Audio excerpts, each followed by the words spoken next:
कहना चाहेंगे? मनमानी सॉन्ग आउट हो चुका है, काफी लोग पसंद कर रहे हैं, और दूसरी चीज इसमें मनमानी किसकी हो रही है और किसने नहीं की है मनमानी, और किसकी मनमानी को झेला है, बताइए कुछ आकाशा। मनमानी का झेला हो, ये इससे पूछेंगे तो मुझे पता है क्या जवाब देने वाले, तो इससे अच्छा पहले मैं ही बता देती हूँ। नहीं, मतलब अगर गाने की बात करें तो मनमानी किसी की झेली नहीं है, बट इस तरह से कहा है कि अब मुझे जो जिस तरह से, नॉट कि मुझे जो करना है मैं वही करूंगी, पर मुझे अगर तुम्हें अच्छे से याद करना है, मुझे अगर प्यार अभी भी रखना है, नहीं रखना है, ये मनमानी। तो बहुत ही प्यार वाली मनमानी की बात की है इस गाने में। और कई बार अगर रिलेशनशिप या जो भी आपका कुछ एंड भी हो जाता है वो अच्छे से नहीं होता, बट मुझे ऐसा लगता है, काफी बार मुझे ऐसा लगा है, और शायद इसलिए ये गाना भी बन गया कि अच्छे भी तो कितने ही मोमेंट्स थे, और बहुत सालों बाद ना अच्छा ही याद रहता है, मुझे बुरा नहीं याद रहता है इतना, मुझे अच्छा ही लगता है कि हाँ ठीक ही था प्यारे मोमेंट्स, क्योंकि हम ज्यादातर बुरे मोमेंट्स नहीं याद रखते। तो ये मनमानी है कि मैं जिस तरह से याद करना चाहूंगी और मैं तो यादें रखूंगी, so that is what it's actually about. बाकी झेली इसकी मनमानी आई थिंक सबको पता है। अच्छा, सबको ये क्या नरेटिव, ये कैंसिल। गाना किसने लिखा है? गाना किसने गाया है? मनमानी किसकी है? तो फिर अब क्या ही ओवरऑल बोले। आकाशा का ही मनमानी हो रही है इस वीडियो में। क्या कहना चाहेंगे रोहन आप? What do you want to say about video में कुछ वीडियो मुझे तो लगता है फर्स्ट यार की वीडियो बहुत ही प्यारा बना है, इन्होंने बहुत प्यार से उसको कॉन्सेप्चुलाइज किया है, जो हमारे डायरेक्टर थे हीम और जो राइटर्स थे, और इनका जो कॉन्सेप्ट है, जैसे इन्होंने गाना लिखा, सो आई थिंक वो बहुत ही अच्छा आया है। मैं खुद का ही अच्छा बोल रहा हूँ, बट मुझे बहुत ही पसंद आया है। एंड मेरा first music video, I am very happy to be part of such a different music video, such a music video with emotions, you know. और मनमानी आई फील लाइक कि सबके मन में होता है ना वो एक कि यार काश मैं ये कर सकता टाइप्स। आई थिंक वो वही बात को वो लेके थोड़ा स्ट्रेच किया है कि क्यों नहीं आप वो कर सकते हैं। And that's what the video is talking about, and that's what I think even when she wrote the song she had that in her mind कि why can't I push myself to do that। तो उसके बारे में गाना बना लेती हूँ ना ताकि शायद मुझे कॉन्फिडेंस मिले, अगर सबको कॉन्फिडेंस मिले ये करने का, क्योंकि कभी कभी अपनी मनमानी करना बुरी बात नहीं है, यू नो। हमें सिखाया गया है कि नहीं करनी चाहिए एज चिल्ड्रन, बट कभी कभी चलता है। रिलेशनशिप में तो चलता है कभी कभी, ऑफ कोर्स। और नहीं करेंगे तो फिर सामने वाले को कुछ झेलने के लिए मिलेगा ही नहीं, you know. I think relationships आजकल बहुत ही डिप्लोमेटिक हो गए हैं कि यार मैं ये करूंगा तो इसको ये लग जाएगा, वो करूंगा तो आप करके तो देखो ना। That's what I'm saying, like that's what the video is saying. It's like why not deal with each other's bad when you deal with each other's good. You are so right Rohan. इसलिए आकाशा से जब भी हम मिलते थे उनसे पूछते थे आपके नेक्स्ट प्रोजेक्ट क्या है, कुछ आएगा, कुछ अलग आएगा, क्योंकि पास जितने भी प्रोजेक्ट्स हैं आपके उससे ये काफी हटकर है, और इसकी जो शूटिंग आपने जो की है काफी मतलब सिंपल रखा है। तो ये आइडिया मतलब आपने क्या सोचा? क्योंकि हमने नागिन के जो वीडियोस, मतलब आप हमेशा वाइब्रेंट कलर्स में हमें दिखी है, इसको काफी आपने सिंपल रखा है। और रोहन को कैसा मतलब इस वीडियो में फीचर किया आपने, वो बताइए। तो ये आपको याद है ये, क्योंकि ये 2019 में मैंने लिखना थोड़ा बहुत गाना लिखा था, और इसलिए जब हमारी पहली भी बात हुई है पिछले, क्योंकि 1-1.5 साल से इस पर काम थोड़ा बहुत यहाँ वहाँ चल रहा है, बट ये मुझे हमेशा से पता था, क्योंकि ये गाना ही इतना अलग है बाकी जो भी मैंने गाया है उससे, और इसमें मेरी आवाज भी अलग है, क्योंकि किसी तरह की बाहर की इन्फ्लुएंस नहीं है कि किसी और म्यूजिक डायरेक्टर ने बोला कि इसको इस टोन में गाओ, या किसी राइटर ने बोला नहीं शायद इसमें करना चाहिए। मनमानी ही की है मैंने पूरे गाने में भी।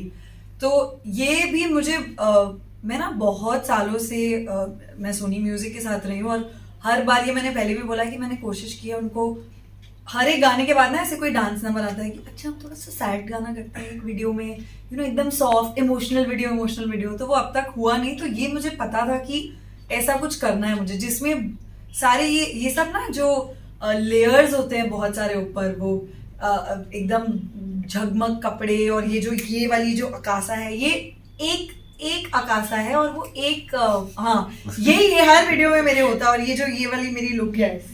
तो मुझे चाहिए था कि यार ये तो एक छोटा सा पार्ट है, पर असली जो आकाशा है अब तक नहीं लोगों ने देखी है ना सुनी है सच।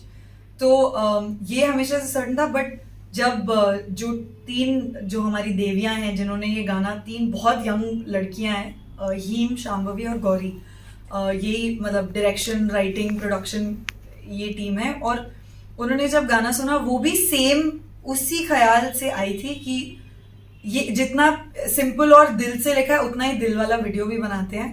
एंड एक्चुअली इसका क्रेडिट भी मैं उन्हें देना चाहूंगी कि मुझे अब तक इतना नहीं पता था कि जितना मैं सिंपल रखूंगी अपने चेहरे को, अपने कपड़ों को, या उतना ही बेटर वो दिखता है। क्योंकि एक टाइम पे तो मेरे फेस पर मेकअप है ही नहीं, क्योंकि रो के सॉरी मेकअप आर्टिस्ट, क्योंकि वो बेचारी अभी भी परेशान है कि ये वाले शॉर्ट्स क्यों डाल रहे हो तुम, क्योंकि उसको अंदर ही नहीं आने दिया। तो ये सब ना बहुत, जितना आपको इमोशंस दिख रहा है सब काफी रियल थे, बिकॉज हम सब भूल गए थे कि music video, pop star, whatever.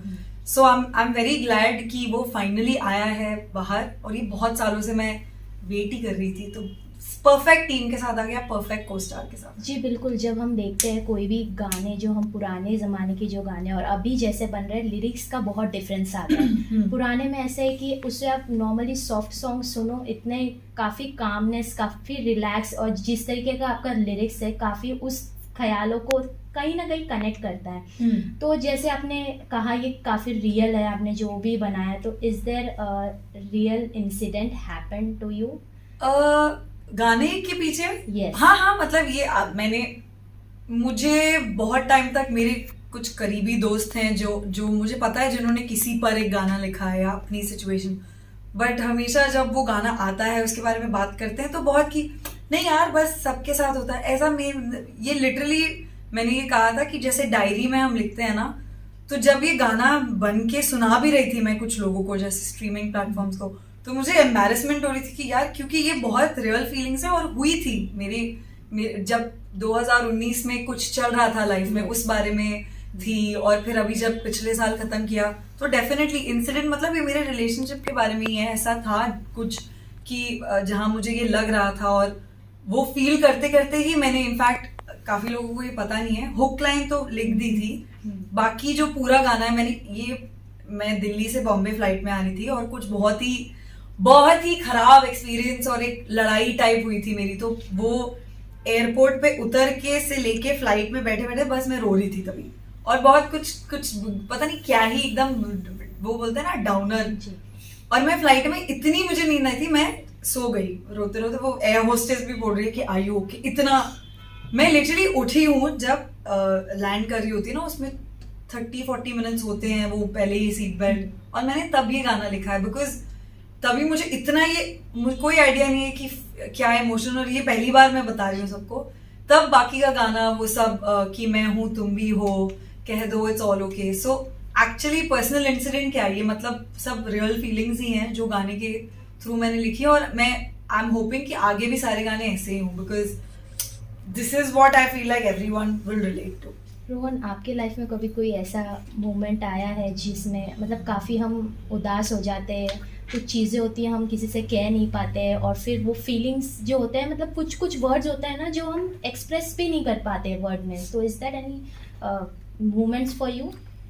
Ji of course, मतलब आई थिंक हर एक की लाइफ में आता है, और मेरी लाइफ में भी आया है, और मैंने उसके बारे में गाना नहीं लिखा है, but you know I think that's the beauty of being an artist, कि आप अपने जो इमोशंस है या सैड मेमोरीज है या आपका एंगर है या कोई भी चीज़ है, वो आप अपने आर्ट में निकाल सकते हैं। You can express it through your art, and I think that's beautiful, because वो पुरानी कहावत है ना कि दिल टूटता है तो अच्छे आर्टिस्ट बन जाते हो। सो जैसे आपने देखा था रॉकस्टार में रणबीर कपूर ने चन्ना मेरिया में क्या यार कुन फाया कुन में जो परफॉर्मेंस है उसकी, शायद दिल टूटा होगा उनका। मतलब it's so real and it's so beautiful because वो बहुत सच है। And you know I am just very glad to be part of this industry where I can express my emotions in my art, because लोगों को मौका ही नहीं मिलता है अपने एक्सप्रेशंस को बाहर लाने का। And as actors, as singers, as writers, you can remove that in this, and it's so beautiful, and then you get a beautiful product out of it, like Manmani. And वही है, जैसे उन्होंने बोला कि रियल इमोशन जब बाहर आता है ना, तभी लोग कनेक्ट करते हैं. सो आई थिंक that's जी बिल्कुल आकाशा, जब हम कोई भी प्रोजेक्ट्स बनाते हैं, कोई भी चीज़ है, तो एक मैसेज तो हम देते ही है ऑडियंस को कि ऐसा नहीं, ऐसा होना चाहिए. तो कोई भी रिलेशनशिप हो, या फ्रेंडशिप हो, या गर्लफ्रेंड बॉयफ्रेंड हो, या हस्बैंड वाइफ हो, चीज़ों को लेट गो करना चाहिए क्या उस चीज़ को साथ में लेके चलना चाहिए? क्या कहना चाहेंगे ऑडियंस को? लेट गो मतलब अगर मैं ऐसे बोलूँ कि लेट गो करके सबको, मैं वैसी खुद नहीं हूँ. मैं तो सोचूं एक और टैटू यहाँ बना दूँ एकदम कैप, क्योंकि ये सारे मेरे मैसेजेस हैं लेट गो, क्योंकि मुझे नहीं आता, इसलिए ये ले जाऊंगी मैं. यादें सारी इज अबाउट दैट होनी कि मैं अंदर रख, कहीं ना कहीं जो भी मेरे पार्ट लाइफ के हिस्से रहे हैं. तो रिलेशनशिप में हाँ, आप अगर लेट गो से ज्यादा कहीं ना कहीं जाकर एक दूसरे से अगर बात करोगे ना, क्योंकि क्या होता है, ये अगर आप ओवरव्यू में कभी भी देखिए रिलेशनशिप, स्पेशली जो बहुत लंबे रिलेशनशिप्स होते हैं, ये गाना भी उसी के बारे में, कि दोनों के दिल में है कुछ कुछ, प्यार भी बहुत है और प्रॉब्लम भी है. तो जब लड़ाई भी होती है तो इट्स ऑल अबाउट कि एक जन बोले कि अच्छा मुझे ये लग रहा है, तो दूसरा बोले अच्छा ठीक है मुझे ये लग रहा है, अच्छा चलो मैं आज के बाद ये नहीं करूंगी, मैं आज के बाद ये नहीं करूंगा. और है बहुत ही simple. But so let go in the sense कि वो लेट गो कर दो कि नहीं अगर ये मैं बोल दूंगी तो कुछ खराब हो जाएगा, कि अपने कोई बात नहीं अपने आप ठीक हो जाएगा. आई थिंक वो लेट गो करके, और प्यार साथ में ही रखना चाहिए आपका, चाहे वो 15 साल पहले आप किसी के साथ थे और आज वो अपनी लाइफ में खुश है, आप अपनी लाइफ में खुश हैं, बट प्यार वाली जो आपकी प्यारी यादें हैं या खुश जब आप थे, वो साथ में रखनी चाहिए. I don't think anybody has to, क्योंकि कई लोग ऐसे करते हैं ना कि अरे वो तब था यार, अब मुझे कुछ याद नहीं, मुझे याद है जब मैं खुश थी एक टाइम पे, और उसकी वजह से या उसकी वजह से. एंड हमेशा मैं दुआ भी करती हूँ उनके लिए जब मुझे याद आता कि यार मुझे इसने कितना खुश किया था. I hope that person is happy. So it's a mix of both कि let go also and hold on. एकदम सही कह रहे हैं आप, लेकिन आज का जो जनरेशन है वहाँ तो वही तो मैं फंस जाती हूँ कि मैं हूँ नहीं और हूँ भी आज के. तो काफी इमोशन हो आप, इमोशनल पर्सन हो, हाँ. या दिमाग से सोचती हो रिलेशनशिप में? क्या कहना चाहोगे बोथ ऑफ यू? रिलेशनशिप में आप ब्रेन यूज करते हैं या दिल से सोचते हैं ज्यादा? पहले मैं इनका जानना चाहूंगी Yes, कि मेरा तो Mohan. दुनिया ने देख लिया है. यार सिचुएशनल होता है ना, कभी कभी आप दिमाग यूज करते हो और कभी कभी आप इमोशन यूज करते हो और कभी कभी आप फेल हो जाते हो. 2-3 ही ऑप्शन है.